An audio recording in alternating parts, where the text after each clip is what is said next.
In Cuba, Guevara's death precipitated the abandonment of guerrilla warfare as an instrument of foreign policy, ushering in rapprochement with the Soviet Union, and the reformation of the government along Soviet lines. When Cuban troops returned to Africa in the 1970s, it was part of a large-scale military expedition, and support for insurrection movements in Latin America and the Caribbean became logistical and organizational rather than overt. Cuba also abandoned Guevara's plans for economic diversification and rapid industrialization, which had ultimately proved to be impracticable. In view of the country's incorporation to COMECON system, as early as 1965, the Yugoslav communist journal Borba observed that many half-completed or empty factories in Cuba, a legacy of Guevara's tenure as Minister of Industries, standing like sad memories of the conflict between pretension and reality. The Cuban state continued to cultivate Guevara's cult of personality, constructing numerous statues and artworks in his honor throughout the land, adorning schoolrooms, workplaces, public buildings, billboards, and money with his image. Children across the country began each school day with the chant, "Pioneers por el comunismo, seremos como el Che." Pioneers for communism, we will be like Che. Guevara's mausoleum in Santa Clara has become a site of almost religious significance to many Cubans, while the nation's burgeoning tourist industry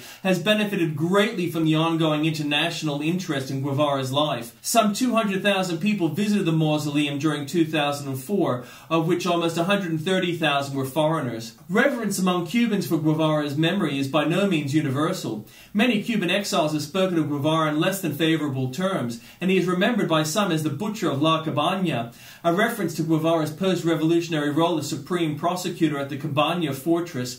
The epithet was repeated by Cuban-born musician Paquito de Rivera, who wrote an open letter castigating fellow musician Carlos Santana for wearing a t-shirt displaying Guevara's image to the 2005 Academy Awards ceremony. Similar sentiments have been shared by Cuban-American actor and director Andy Garcia, who stated in 2004 that Che has been romanticized over the years, but there is a darker side to his story. He looks like a rock star, but he executed a lot of people without trial or defense. Garcia's 2005 film The Lost City, which was reportedly banned in several Latin American countries, portrayed the ruthless brutality at the heart of Cuban revolution. Actor Ju Garcia, as Guevara, is shown casually shooting wounded Batista foot soldiers where they lie. In Latin America, the failures of the neoliberal reforms of the 1990s intensified opposition to the Washington Consensus, leading to a resurgence in support for many of Guevara's political beliefs, including Pan-Americanism, support for popular movements in the region, the nationalization of key industries, and centralization of government. In Nicaragua, the Sandinistas, a group with ideological roots in Guevarism,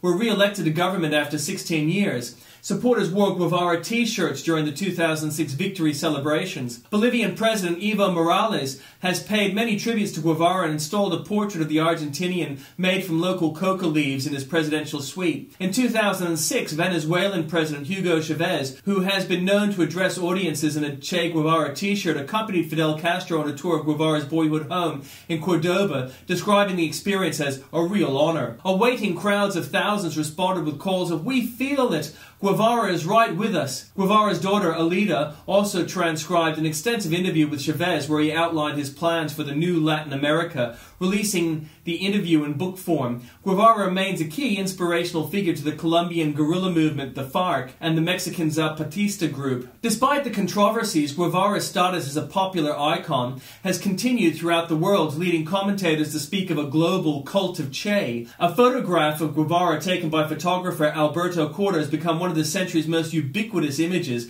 and the portrait, transformed into a monochrome graphic, is reproduced endlessly on a vast array of merchandise such as t-shirts, posters, cigarettes, coffee mugs, and baseball caps, largely for profit. The saying, "Viva la Revolucion," has become very popular and synonymous with Guevara. In North America, Western Europe, and many regions outside Latin America, the image has been likened to a global brand, long since shedding its ideological or political connotations, and the obsession with Guevara has been dismissed by some as merely adolescent revolutionary romanticism. In the United States, a country often the focus of Guevara-inspired protests in the hemisphere, his image was removed from a CD carrying case after significant public opposition, which compared Guevara to Osama bin Laden and Adolf Hitler. Retail group Target Corporation issued a public apology for producing the item. American, Latin American, and European writers John Lee Anderson, Regis Debray, Jorg Castaneda, and others contributed to demystify the image of Guevara via articles and biographies, which detail retelled his life and legacy in more unidealistic terms, and in the case of Octavio Paz, was accompanied by a critical indictment of the Marxism espoused by many in the Latin American left. Political writer Paul Berman went further, asserting that modern-day cult of Che obscures the work of dissidents and what he believes is a tremendous social struggle currently taking place in Cuba. Author Christopher Hitchens,